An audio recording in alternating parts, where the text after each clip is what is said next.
Primeiramente, boa noite, né? A você, Ismael, a todas e todos que estão assistindo aqui. Eu vou começar a minha fala justamente retomando algumas discussões que eu fiz no evento, né? No primeiro evento de vocês, no primeiro webinário Filosofia em Rede, que é uma abordagem que me parece muito importante, muito pertinente, principalmente no momento atual, mas não só, né, que é uma discussão sobre precariedade, sobre condição precária, a partir da filosofia política de Judith Butler. Né? Então, vai ser o norte da minha fala aqui, vai ser justamente a teoria da precariedade e condição precária a partir de Judith Butler. É uma abordagem que a Judith Butler ela faz principalmente no seu livro Quadros de Guerra, né, mas que não se limita a esse texto, acaba ultrapassando, vai para outras obras dela também, como Vidas Precárias, mas também Corpos em Aliança Política das Ruas. Então, acho que é bem fundamental na filosofia política da Butler. Né? E ela tenta, quando ela faz essa abordagem sobre precariedade, condição precária, justamente responder algumas perguntas que ela se coloca, né, que ela acredita serem fundamentais. Que exatamente quem conta como humano, né? Quais vidas que de fato contam como vidas e quando que a perda de uma vida é passível de luto, ou quais são as vidas que são passíveis de serem enlutadas, né? Esse termo que ela põe bem interessante, enlutar.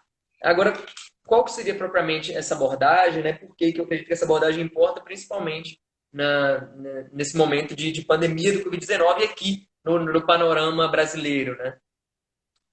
Butler ela vai entender justamente que a precariedade enquanto uma característica de todo ser humano. Então, ela vai dizer todas as vidas elas são precárias, né? Pelo simples fato de estarem vivas, de fato.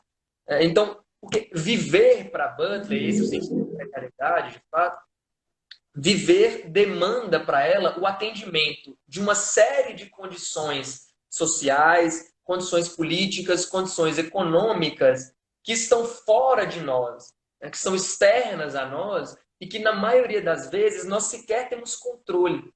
Então, é por isso que Butler vai dizer que isso significaria que, de algum modo, a nossa vida ela está sempre, de alguma maneira, né, nas mãos do outro. Né? Então, Butler, eu não me recordo agora se é no Quadros de Guerra ou no Vida Precária, ela vai dizer, ela chega a mencionar que o sujeito, logo após nascer, ele necessita do que ela chama de uma rede social de ajuda para poder viver uma vida vivível, né? Para poder viver uma vida minimamente digna, né? Como ela diz. Então, é por isso que viver para Butler, o viver, para viver, né, na realidade, não bastaria um mero impulso interno, um mero instinto de autocuidado, de autopreservação. Na realidade, precisaria de uma série, da satisfação de uma série de condições externas. Né? Então, por isso que a precariedade ela vai dizer respeito justamente a essa característica que é comum a todos os seres humanos, né, ao fato de que todas as vidas humanas elas são expostas aos riscos, né, às tormentas que lhes são sempre externas. Esse é o sentido próprio de precariedade. Só que ela vai falar o seguinte, esse talvez seja o ponto-chave para ela e que adentra bem nas discussões sobre pandemia, né? Sobre luto público, principalmente. É que a precariedade, ou seja, essa exposição aos riscos externos que caracterizaria as vidas humanas em geral, ela é desigualmente distribuída. Né? Então, ela vai dizer o seguinte: pessoas ou populações determinadas são mais suscetíveis às intempéries sociais, às tormentas econômicas, às tormentas políticas. Então, é por isso que Butler vai mobilizar esse conceito de condição precária, né, enquanto uma condição que é induzida politicamente, que faz de certas populações o alvo preferencial de violações, eu falo, violações de direitos, de pobreza, de miséria sistemática, de violência, de morte. Né? Então, isso acontece justamente porque povos determinados ou populações determinadas possuem, por vezes, apoios deficientes, possuem proteção insuficiente, ou então até mesmo uma proteção inexistente. Né? Aqui a gente já pode pensar automaticamente ausência de amparo estatal. Né? Então, é por isso que Butler, e é justamente a partir disso, a partir dessa diferenciação, de certa forma, que ela faz entre precariedade e condição precária, né, é que ela vai dizer que existem populações que não são passíveis de luto. Né? Ou seja, populações cuja perda da vida não é, em termos oficiais, né, enlutada. Esse neologismo da Butler, né, enlutada. E o luto para Butler, isso é fundamental que a gente pense também, porque o luto para Butler é extremamente importante. É um conceito extremamente importante mesmo dentro da obra dela.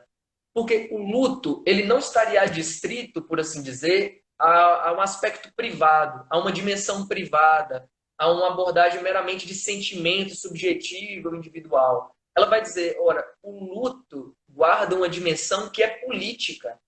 E por que o luto ele traz uma dimensão que é política? Justamente porque o luto denota um senso de comunidade. O luto traz consigo um sentido de interdependência social. Então, é por isso que Butler vai dizer que o luto nos arranca de nós mesmos. O luto nos desfaz, né? O luto nos transporta, nos envolve em vidas que não são as nossas. Né? E muitas vezes nos envolve em vidas que sequer tivemos a oportunidade de conhecer. Ou seja, o luto aproxima corpos afastados. Então, eis a dimensão política para Butler, né? Do luto público. Essa passagem talvez seja bem característica e bem significativa da dimensão política do luto para Butler. Ela vai dizer o seguinte, está no livro Vida Precária. Muitas pessoas pensam que o luto é privado, que nos isola em uma situação solitária e é, nesse sentido, despolitizante.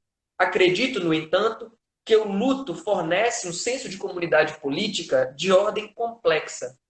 Primeiramente, ao trazer à tona os laços relacionais que têm implicações para teorizar a dependência fundamental e a responsabilidade ética.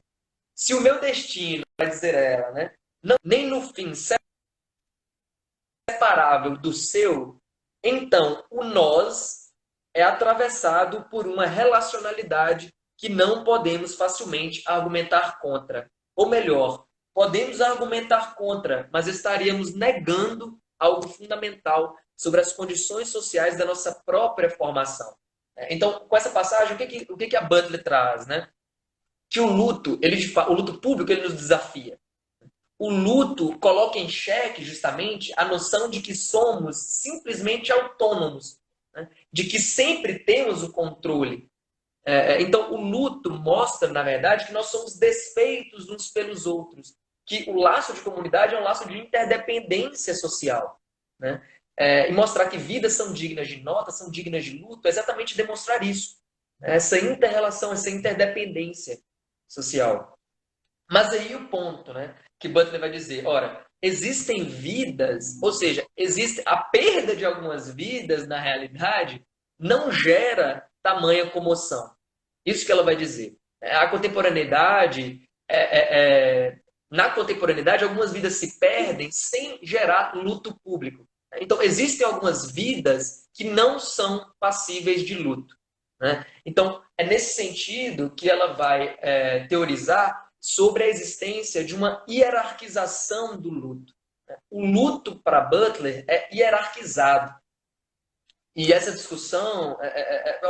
outra passagem também que eu anotei aqui para poder falar, que também acho que demonstra essa hierarquização do luto de maneira bem pontual, né, na obra do Butler. Também do livro Vida Precária. Ela vai dizer o seguinte: vidas são apoiadas e mantidas diferentemente. E existem formas radicalmente diferentes nas quais a vulnerabilidade física humana é distribuída ao redor do mundo. Certas vidas serão altamente protegidas e a anulação de suas reivindicações à inviolabilidade será suficiente para mobilizar as forças de guerra. Outras vidas não encontrarão um suporte tão rápido e feroz, nem sequer se qualificarão como passíveis de ser enlutadas. Então veja aqui, né? Butler, nesse ponto, ela acaba até avançando um pouco na discussão, né, nessa discussão de vidas não passíveis de luto. Porque ela vai dizer que se uma vida ela sequer é digna de luto, ela não é bem uma vida. E se ela não é considerada bem uma vida, a morte dela também não é bem considerada uma morte. A violência contra ela também não é bem considerada uma violência, né? Então, tudo se torna extremamente natural, ou por assim dizer, naturalizado, né? Em tempos de pandemia, tudo se torna meramente estatístico, né? A violência se torna natural, a morte se torna natural, justamente porque não é considerado como violência, não é considerado como morte efetivamente, já que não estamos lidando propriamente com vidas. Então, por isso que Butler chega a conceituar esse processo de uma desrealização da perda. Então, isto é, né, essa falta de sensibilidade ao sofrimento humano, essa falta de sensibilidade à morte humana, que para ela se torna um mecanismo de realização da desumanização. Ela vai deixar isso bem claro. E essa discussão, eu acredito, eu digo, é uma discussão totalmente pertinente para pensar a contemporaneidade, mas para poder pensar o momento atual brasileiro em relação de enfrentamento à pandemia, né? E o porquê disso, né? É que eu acho que fica particularmente claro no Brasil de hoje que o luto é realmente hierarquizado. A pandemia está tornando isso muito mais claro, isso muito mais evidente. E aí que eu acredito que esse novo vírus, né, distintamente do que argumentam alguns, ele não está promovendo uma grande equalização, por assim dizer. Ele não seria democrático, né? Porque o argumento que se tem é de que, pelo fato de ninguém, de antemão, possuir uma imunidade, pelo fato do vírus, teoricamente, não, esse novo vírus, teoricamente, não distinguir suas vítimas, né? É que todas as pessoas estariam, portanto, igualmente sujeitas à infecção e morte. Mas isso é equivocado se a gente pensar nos termos de Judith Butler. E por que isso é equivocado? Né? Pensando no contexto brasileiro. Não, essa abordagem desconsidera desigualdades sociais e desigualdades raciais que estruturam o nosso país, né? Que estruturam o Brasil. E é por isso que a gente precisa pensar, por exemplo, como que certas populações elas são mais vulneráveis diante desse cenário.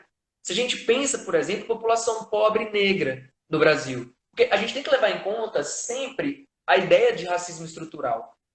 O racismo estrutural, e aí, óbvio, né? A gente tem o trabalho do Silvio Almeida, que discute diretamente sobre isso, né, sobre racismo estrutural, um livro dedicado especificamente a isso, e ele vai mostrar o seguinte, olha, como que atua o racismo no Brasil? Né? O racismo cria condições sociais para que, seja direta ou indiretamente, grupos que são racialmente identificados sejam discriminados de uma forma que é sistêmica.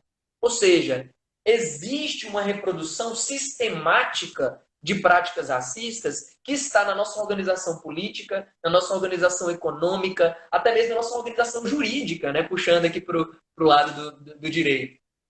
Então, o que o Silvio Almeida vai tratar? Olha, nosso racismo não é simplesmente individual, né, como uma expressão de subjetividade, particularidade, não é tão somente um racismo institucional que permearia as instituições, mas é um racismo estrutural, porque justamente ele está presente em todas as nossas relações, né, nas nossas relações interpessoais, nas nossas relações com as instituições. Então, e é por isso, e nessa discussão sobre racismo estrutural, que não tem como fazer uma separação ou uma dissociação entre raça e classe no Brasil. Talvez essa discussão fique muito mais clara, até pelas teóricas do feminismo negro, né? A gente pensar nas discussões sobre interseccionalidade, né? A gente tem aqui no Brasil a Carla Cotirene, que se dedicou o livro inteiro para isso, mas também tem a Kimberly Crenshaw também, que talvez tenha sido a primeira a utilizar, a cunhar esse termo, né? Interseccionalidade, né? Discriminação de raça e gênero, mas também como que os marcadores sociais de raça e classe são imbricados no Brasil, né? E isso, inclusive, pensando em termos estatísticos. Se a gente, obviamente, a estatística tem sempre a falha, tem sempre a subnotificação, tem sempre a cifra oculta, mas ela é um indicativo de algo, né, que a gente também não pode desprezar. Quando o IBGE, por exemplo, coloca que 75% dos mais pobres são negros, Isso já mostra alguma coisa, já mostra que esses marcadores sociais eles se articulam. A Sueli Carneiro, por exemplo, a Sueli Carneiro, ela vai dizer que no Brasil, raça e classe são sinônimos, de que existe uma identidade entre raça e pauperismo, né? De tal maneira que não podemos continuar, e vai dizer ela, dizendo que no nosso país há apenas diferenças sociais, mas não preconceito racial. Né? Os próprios termos da Sueli Carneiro. Essa desculpa já velha não consegue explicar o grande número de negros entre os pobres e tão pouco entre os ricos. As palavras da própria Sueli Carneiro.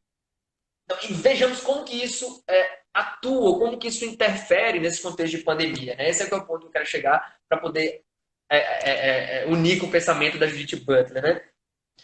Davidson Faustino, professor da Unifesp, também é integrante do Instituto Ama, Psique e Negritude, ele apontou justamente como que as desigualdades sociais e raciais dificultam ou até impedem para ele a prevenção de adoecimento e prevenção de morte pela Covid-19.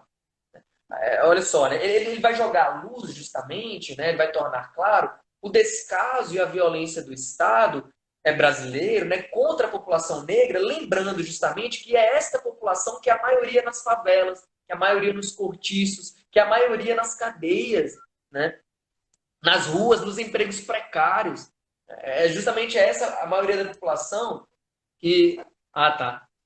O comentário bacana ali. É justamente essa população que, via de regra, precisa pegar ônibus e trens lotados para poder ir trabalhar ou simplesmente para poder se locomover, né?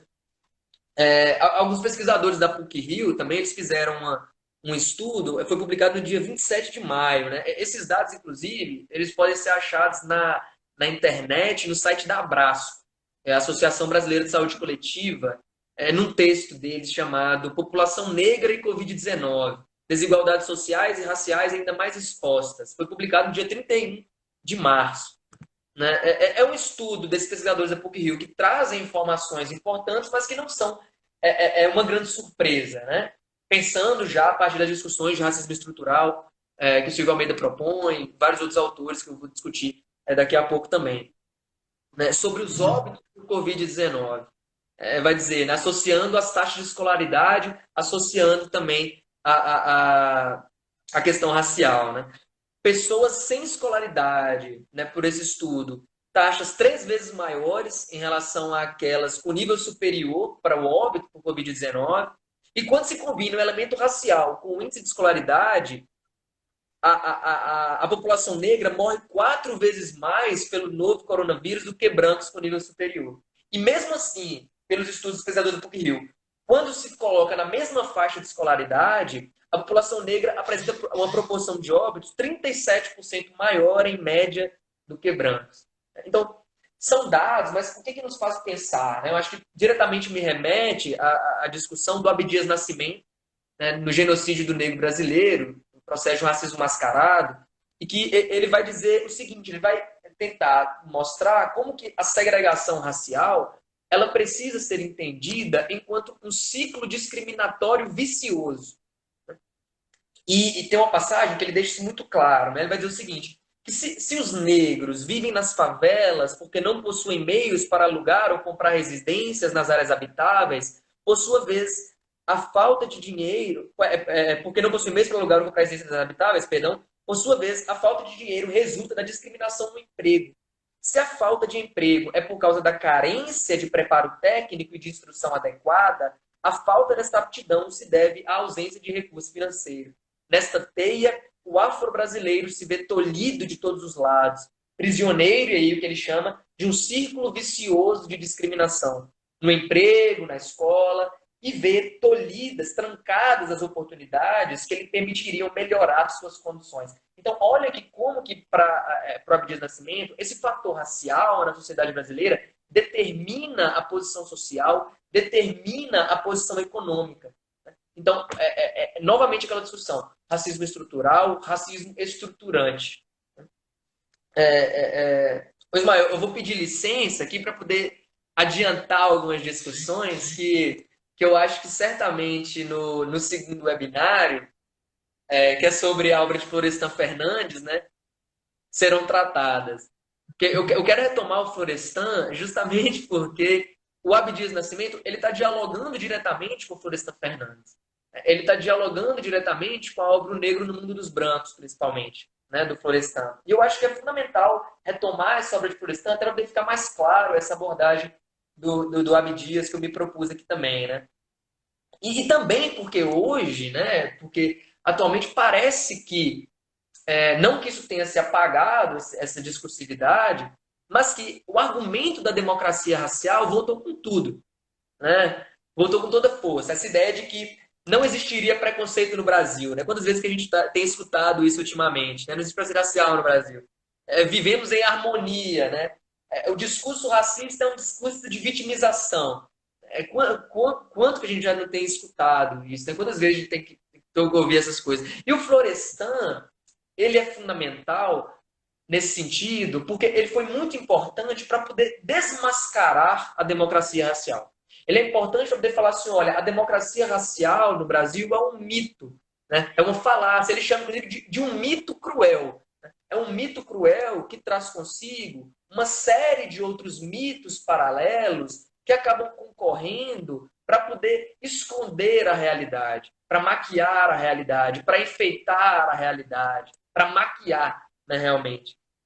E a tese principal, talvez, do Florestan Fernandes, nesse livro, é de que o desenvolvimento do capitalismo no Brasil, né, de que o soerguimento dessa ordem social competitiva, né, essa grande transformação, né, no sentido do Calpolani, que afetou a sociedade brasileira, ela ocorreu mantendo estruturas arcaicas.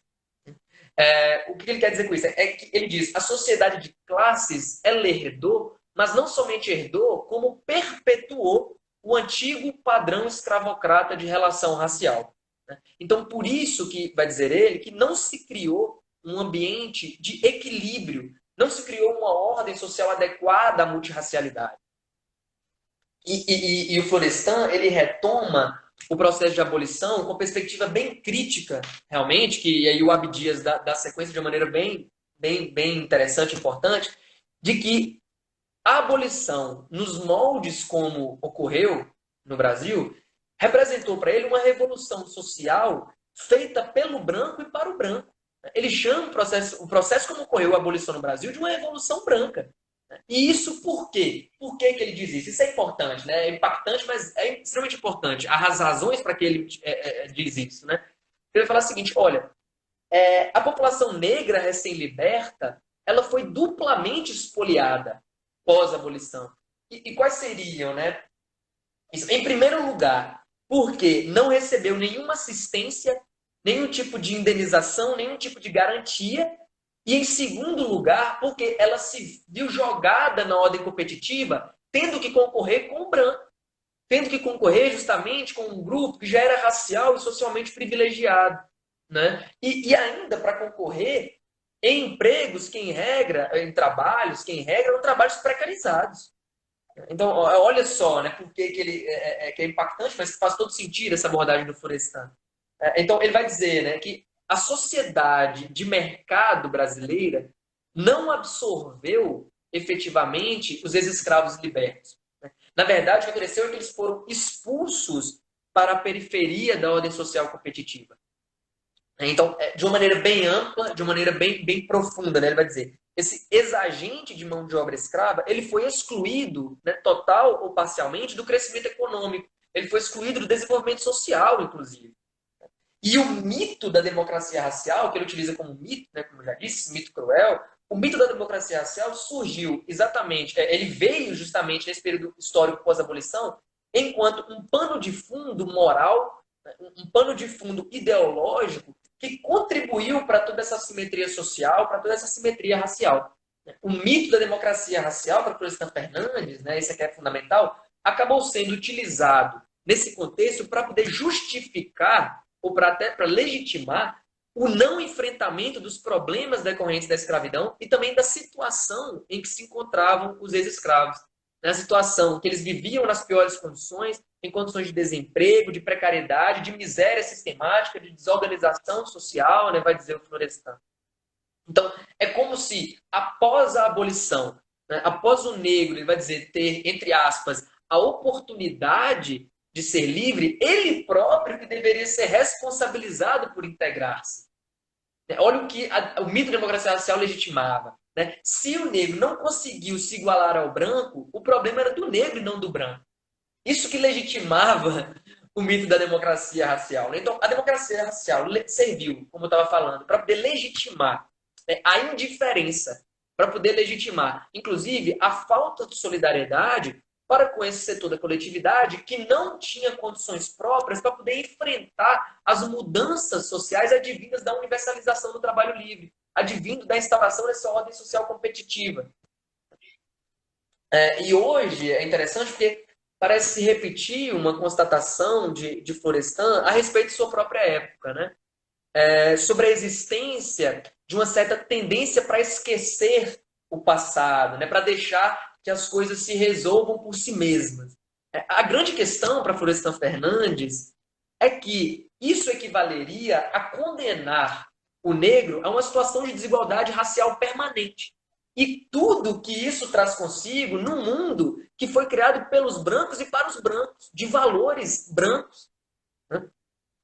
Então, por isso que Florestan Fernandes fala, e é o que ele chama de persistência do passado no presente. Né? É como se o presente fosse uma contínua atualização do passado.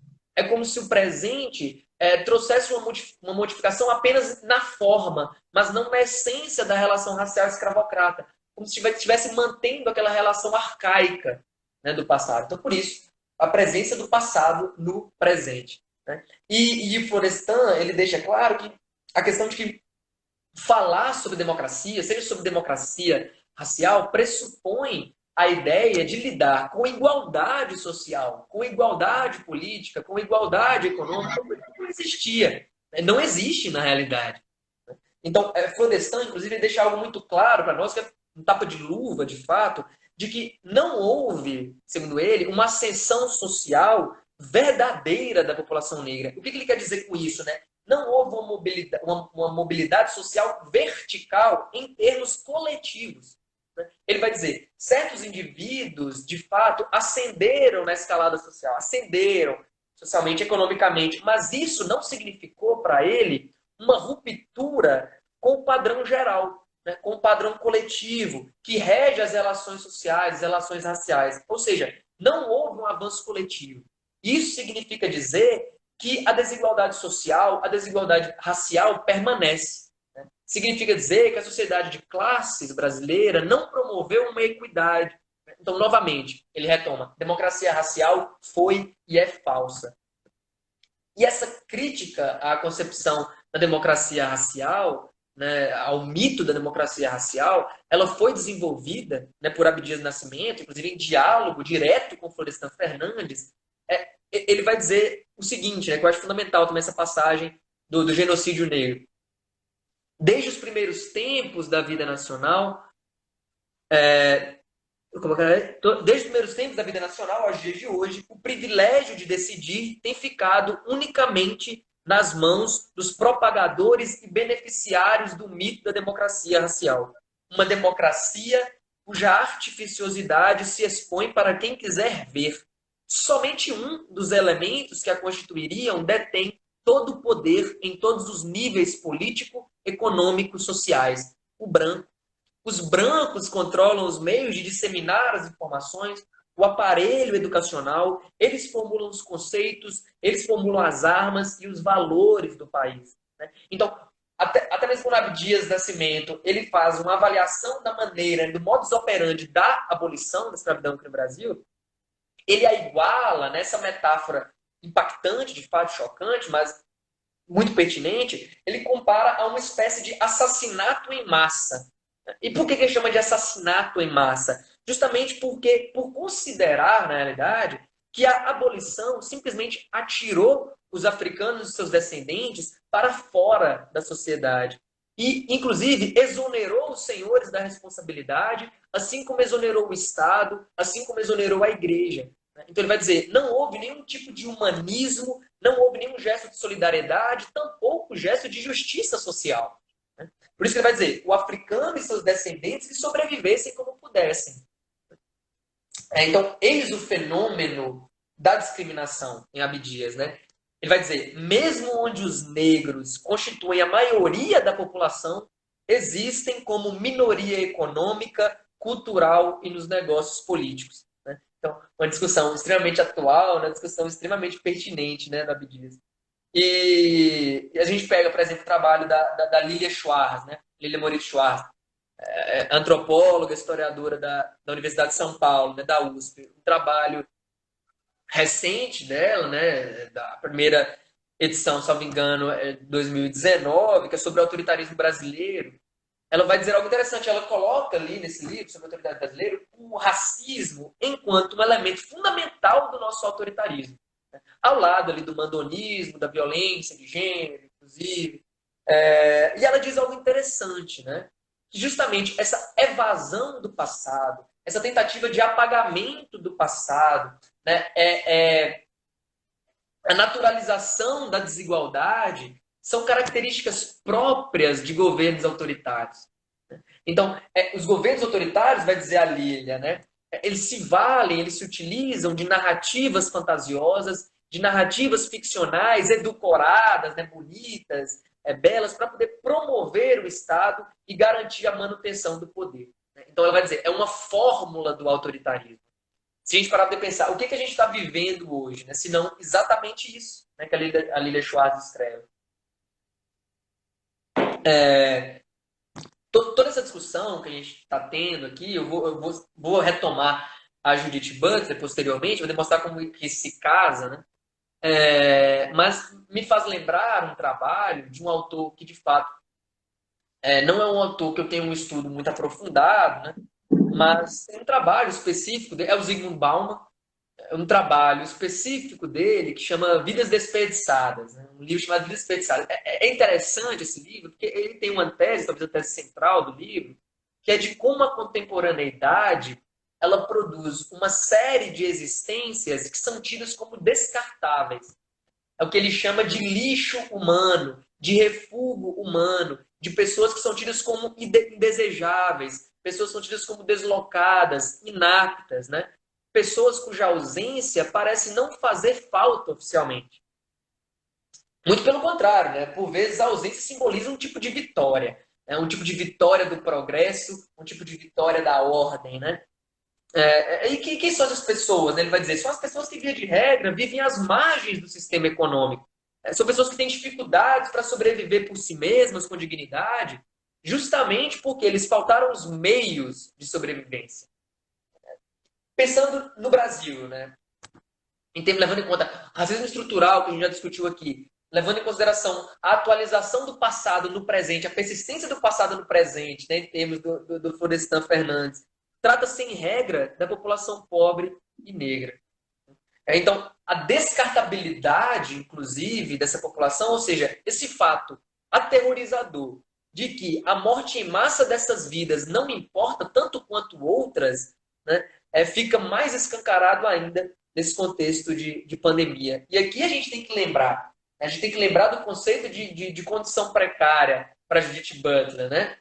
Diz respeito a uma exposição diferencial de algumas populações aos riscos externos, aos riscos sociais, aos riscos econômicos, aos riscos políticos, né? Agora mais do que nunca riscos sanitários, né? Violações de direitos, violência, morte. E é essa exposição diferencial de certas vidas, né, que faz de certas vidas, na realidade, não passíveis de luta, né? Não sendo assim entendidas propriamente enquanto vidas, né? E as violações aos seus direitos não entendidas como violações. A violência direcionada a ela não entendida como violência, mas entendida como natural, entendida como meramente estatístico, né? Apenas mais um dado. Claro, essa discussão, né, certamente ela dialoga bem com o conceito de necropolítica do Mbembe, né? Certamente dialoga. E eu não poderia deixar de mencionar na discussão da necropolítica, a Judith Butler, inclusive, ela chega a mencionar por algumas vezes a necropolítica na sua obra, chega a mencionar esse conceito, né? Mas eu acho importante também, antes de adentrar propriamente na necropolítica, como isso envolve, como a Judith Butler também se vale desse conceito, tratar da biopolítica de Foucault. Né? Eu acho importante justamente porque o Foucault, a partir das suas discussões sobre biopolítica, ele forneceu, né, todo o terreno teórico sobre o qual o Mbembe ele também desenvolveu a sua abordagem sobre necropolítica. Né? Não só o Foucault, claro, a gente tem ali a influência de Hannah Arendt, a gente tem ali a influência do Marx também, a gente também tem a influência de outros autores, o Agamben, né? Mas o Foucault tem ali um papel muito importante na obra do Mbembe, né? Nesse texto, nesse ensaio do Mbembe. Mas o que seria, propriamente, essa biopolítica do Foucault, né? O Foucault... Ainda temos tempo, Ismael? Temos, né? Tem 10 minutinhos aí. Tem 10 minutinhos? Beleza. Que o Foucault, ele constatou uma certa mudança das técnicas de poder, das tecnologias de controle, a partir da segunda metade do século XVIII, início do século XIX.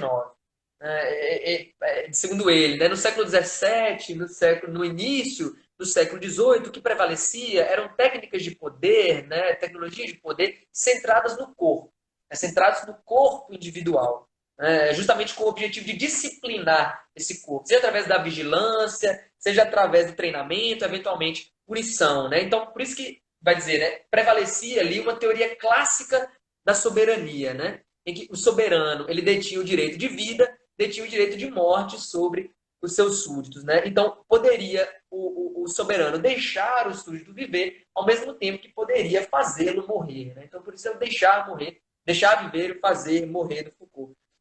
Então, no final das contas, vai entender Foucault que o súdito não seria de pleno direito, nem vivo, nem morto. Mas do ponto de vista da vida e da morte, ele é neutro. E ele justamente, e é a partir do soberano que ele teria o direito de estar vivo, teria o direito de eventualmente estar morto. Né? Então, a essência da soberania estaria para Foucault nesse direito de matar. Agora, para Foucault, houve uma virada nessas técnicas de poder. Houve uma virada a partir da segunda metade do século XVIII, como eu disse, e do século XIX, né, que transformou a teoria clássica da soberania em função justamente de mudanças nas técnicas de poder. A mudança técnicas de poder que não excluíram a disciplina individual, mas trouxeram uma certa modificação.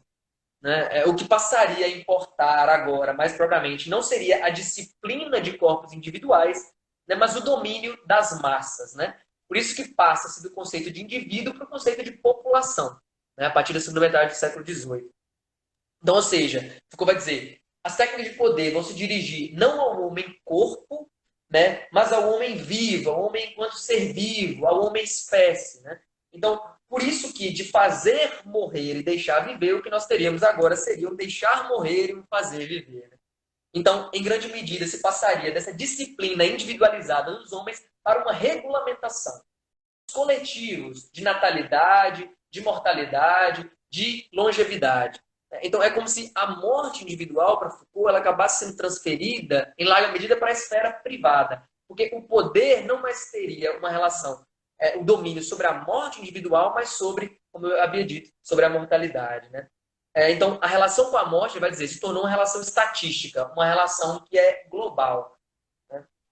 Embora a disciplina individual não tenha sido completamente extinta. Né? Ele vai dizer, existe sempre uma manutenção, né, da disciplina e da regulamentação, criando um tipo de sociedade que ele chama de sociedade da normalização. Mas por que isso é importante? Né? Porque ele vai constatar um certo paradoxo, né, nisso. Por que um certo paradoxo? Porque ele vai dizer o seguinte, olha, como que pode um poder que se trata fundamentalmente de aumentar a vida, de prolongar sua duração, né, desviando seus acidentes, multiplicando suas possibilidades, compensando suas deficiências, pode mesmo assim matar?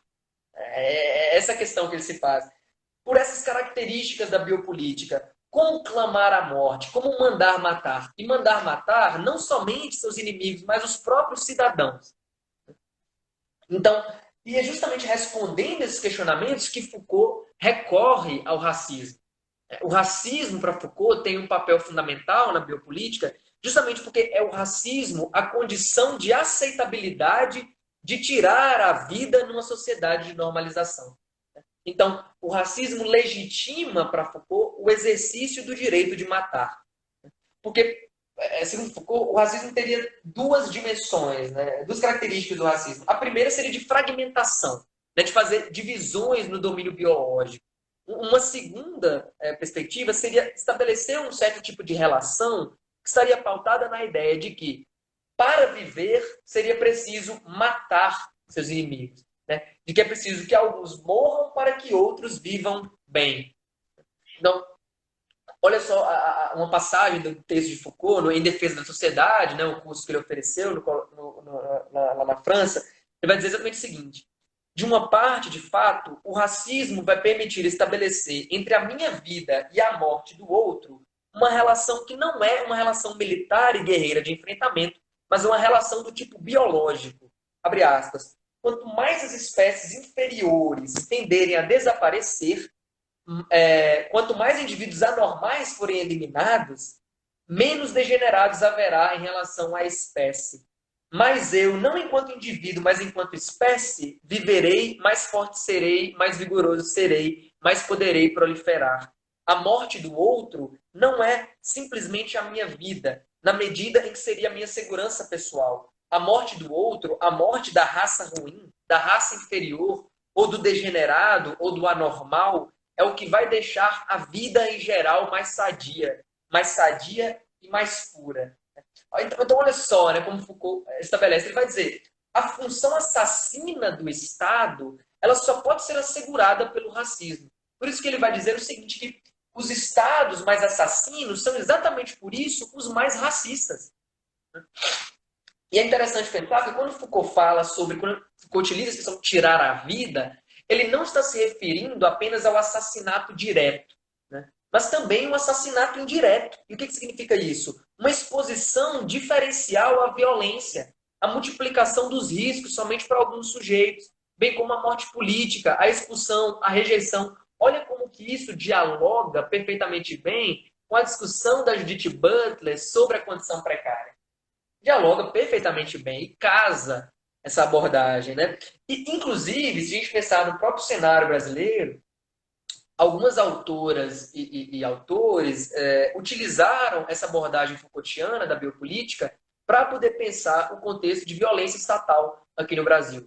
A própria Sueli Carneiro, ela tem um texto que se chama Em Legítima Defesa. E ela vai mostrar, ela retoma esse conceito de Foucault, da biopolítica, do biopoder, para poder falar que através do racismo no Brasil se permite a eliminação de segmentos sociais indesejáveis. Então, isto é, como que o racismo se apresenta enquanto condição para o Estado tirar a vida de alguém. E como que isso está sendo muito evidente no nosso território nacional. Né?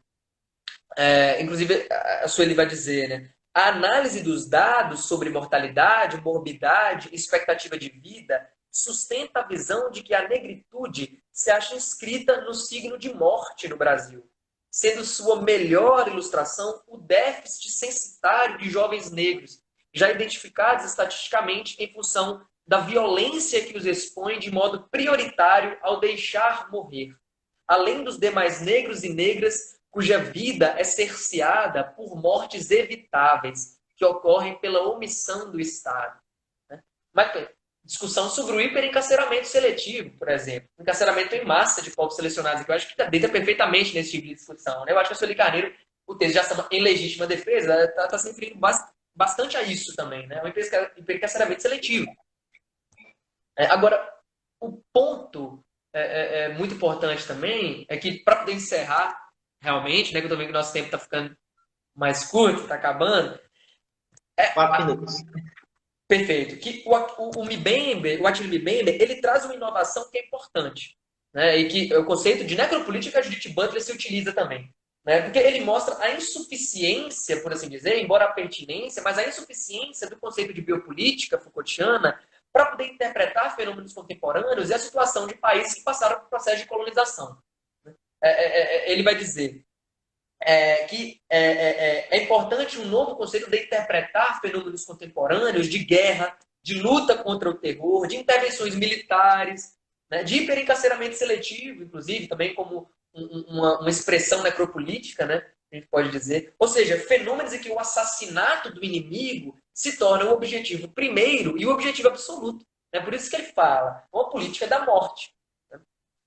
Mbembe faz essa abordagem, claro, dialogando com outros autores, eu não vou entrar aqui, né, discutindo questões de soberania, questões de estado de exceção, em Giorgio Agamben, né, lá de inspiração do Walter Benjamin também, né, a Hannah Arendt, do Carl Schmitt.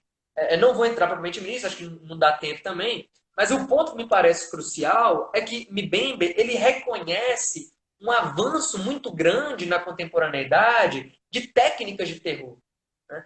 Existe uma série de instrumentos de alta tecnologia do terror na era contemporânea até então não disponíveis, que ele fala que acabam promovendo uma subjugação total da vida ao poder da morte.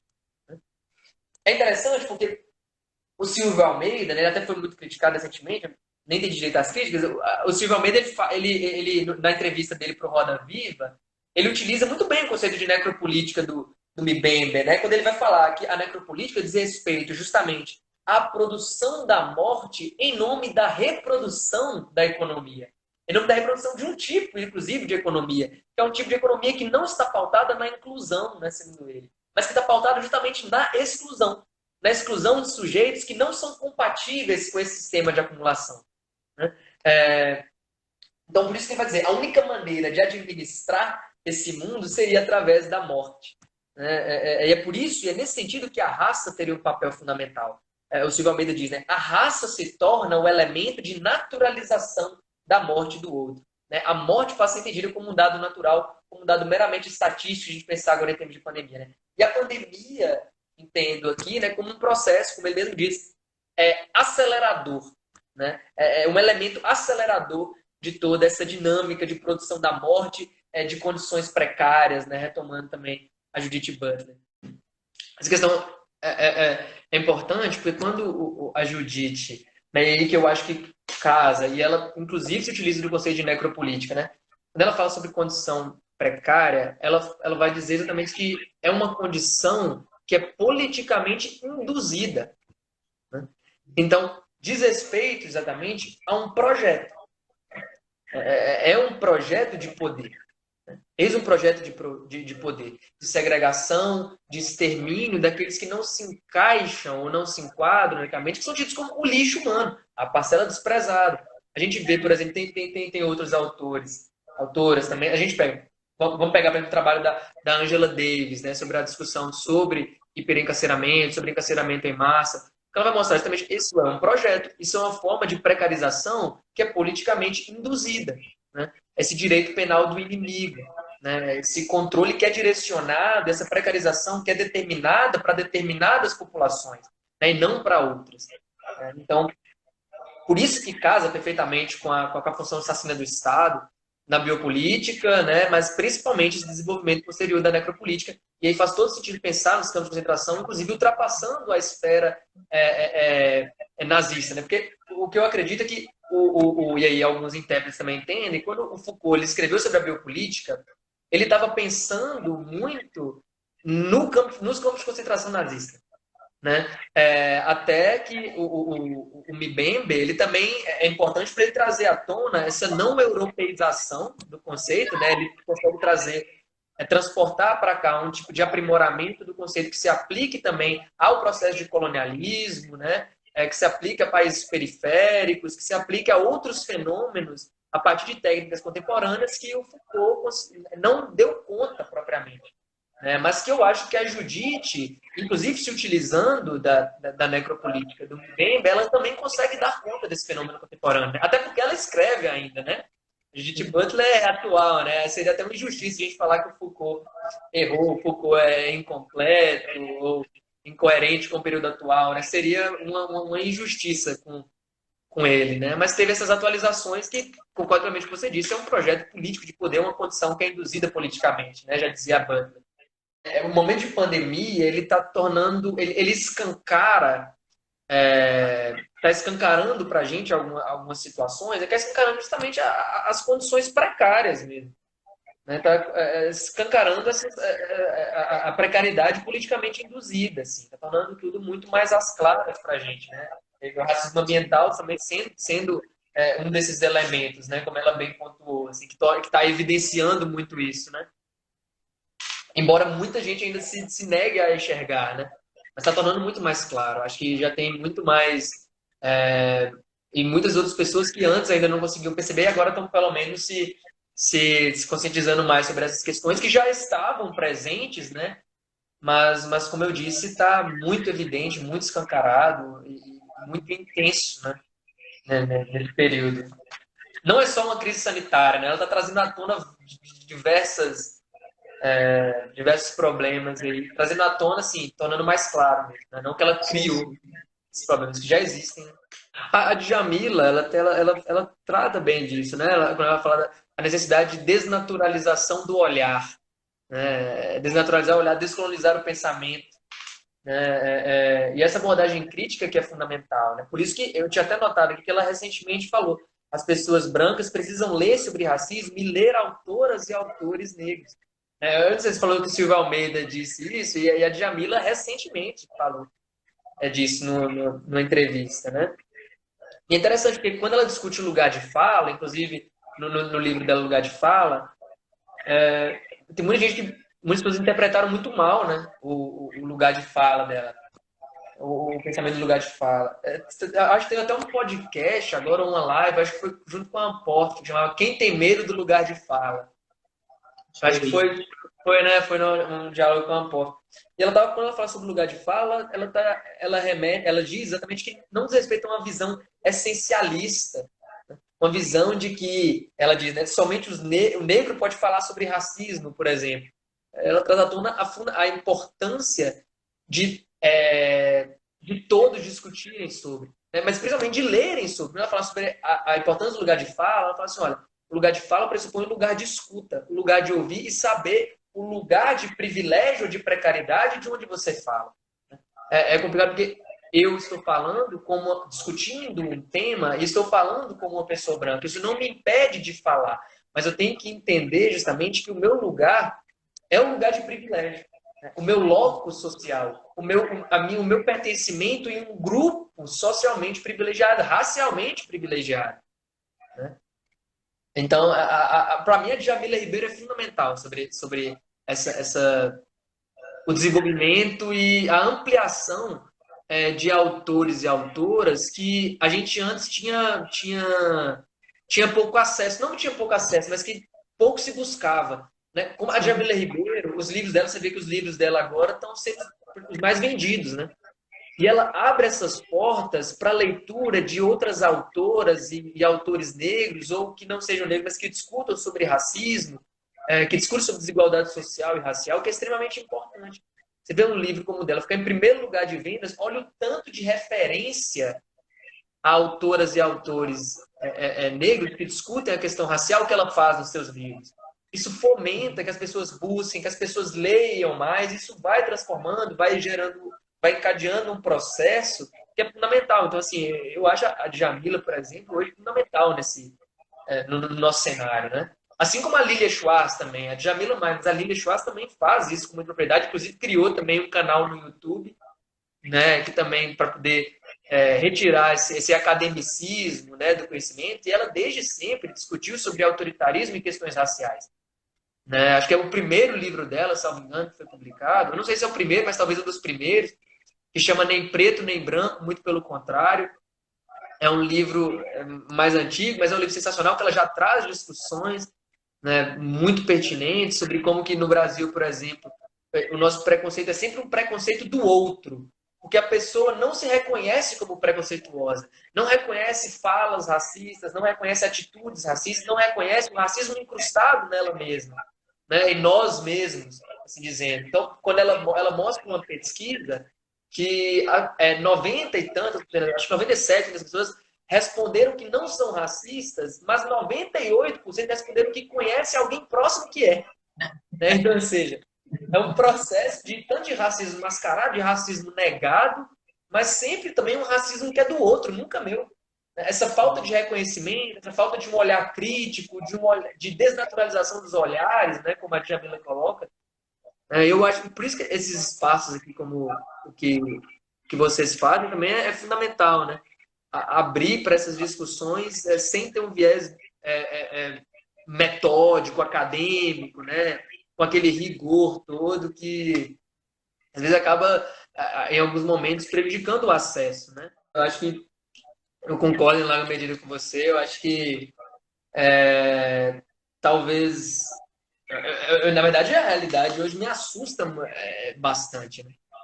Me assusta bastante e aquela discussão que a gente estava tendo no início, como que voltou à tona, voltou com muita força discussões que a gente já tinha antes, como, por exemplo, essa discussão mais otimista da democracia racial, né?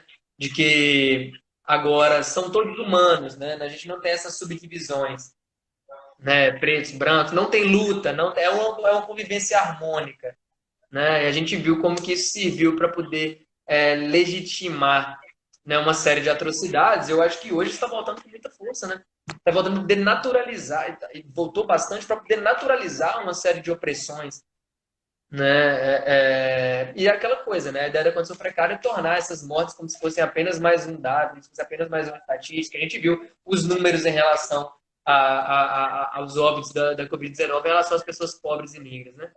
Sim. É bizarro, uma disparidade muito gritante. No cenário do atual governo, fica ainda mais difícil, né, ter um certo otimismo. Fica bem mais difícil mesmo, né? Essa ascensão, não sei, alguns chamam de neofascismo, né? Mas é muito complicado, mostrando um lado perverso muito grande. É difícil fazer uma projeção otimista. As projeções que a gente tem parecem uma projeção de ruptura democrática total, evidente, assim. A gente fala esse apreço pela humanidade, né? Apreço pelo humano, tá? Esse sentido mais otimista. Eu acho que a discussão fundamental sobre hiperencarceramento seletivo no Brasil, para mim, é uma discussão que não tem muito o que falar, né? Não sei se você já leu, tem um livro da Michelle Alexander,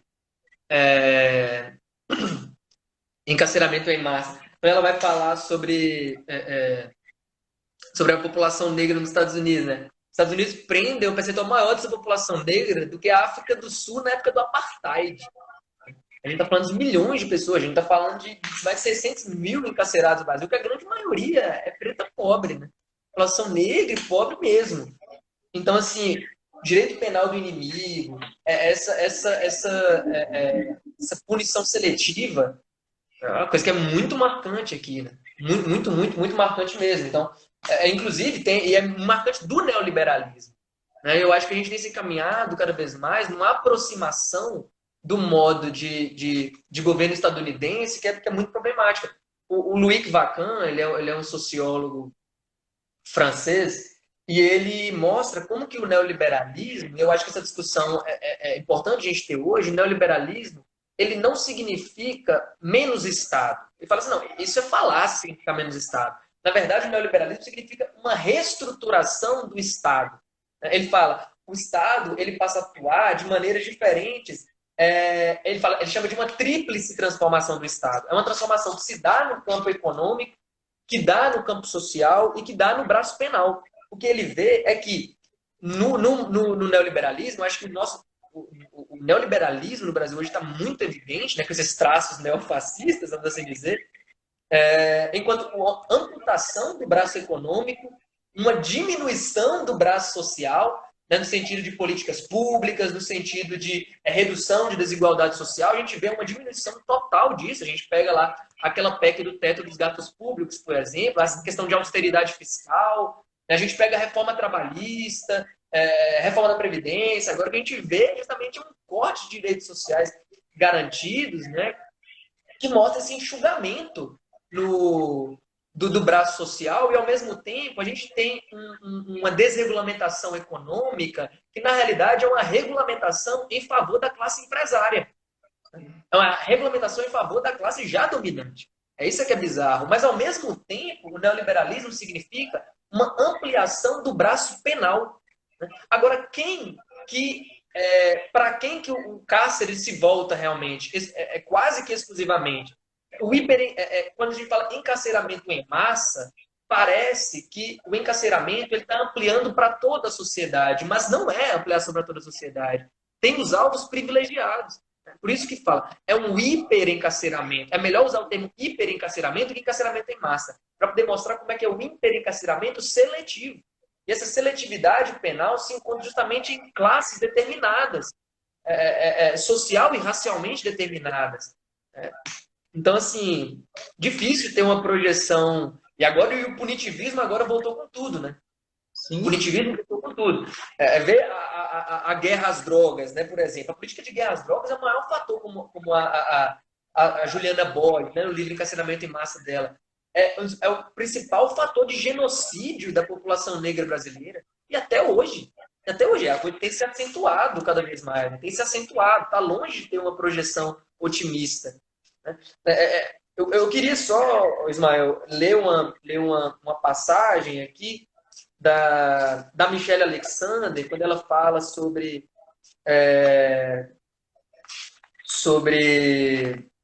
guerra às drogas, né? O exemplo da guerra às drogas nos Estados Unidos, lá na era Reagan, na década de 80 nos Estados Unidos, a partir de 1982 principalmente.